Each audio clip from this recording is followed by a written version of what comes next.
Thomas the tank engine was feeling bright and cheerful. It was a splendid day.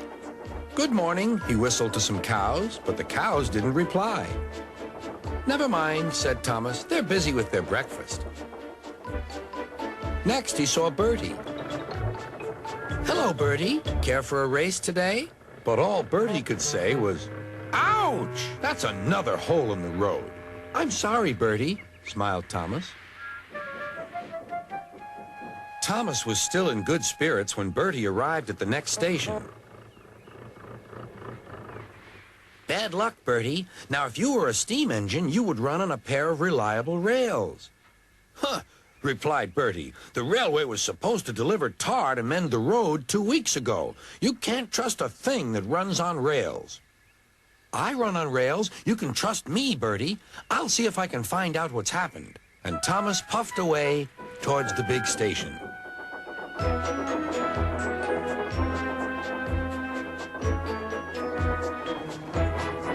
James was snorting about in the yard.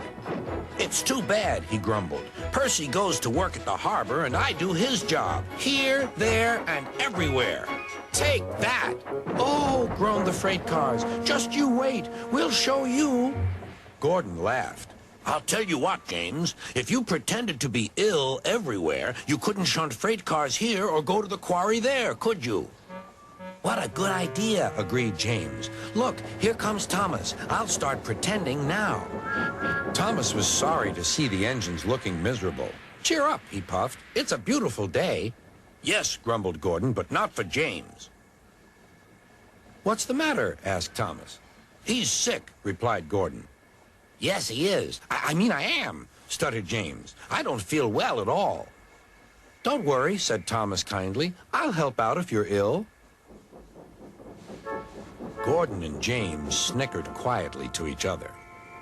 Some of James's cars were coupled behind Thomas, and he steamed away to the quarry. The cars were still cross. "We couldn't pay James back for bumping us, so we'll play tricks on Thomas instead. One engine is as good as another." But Thomas didn't hear them. He collected all the stone from the quarry and set off back to the junction.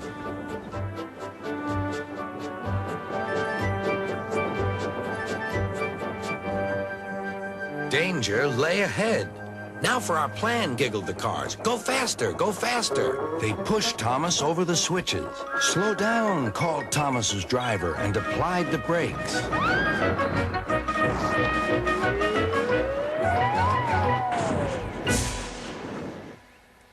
Poor Thomas stood dazed and surprised in a muddy pond as a toad eyed him suspiciously. "Bust my buffers," muttered Thomas. "The day started so well, too." Duck pulled away the cars, and Edward helped Thomas back to the junction. Suddenly, Thomas remembered the missing tar. He told Edward all about it. "That's strange," said Edward. "A car full of tar has been left at my station. That must be it.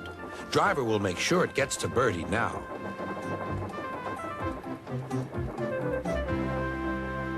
Later, James spoke to Thomas. "I'm sorry about your accident," he muttered, "and so is Gordon. We didn't mean to get you into trouble."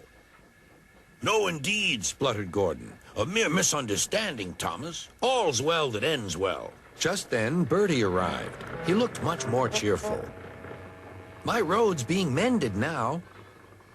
"Oh, I am glad," replied Thomas. "Thanks for all you did," added Bertie. "Now I know I can trust an engine, especially if his name is Thomas." Gordon and James puffed silently away to the shed, but Thomas still had company. "Well, well," he sighed, "what a day for surprises." The toad, who was looking forward to a ride home, noisily agreed.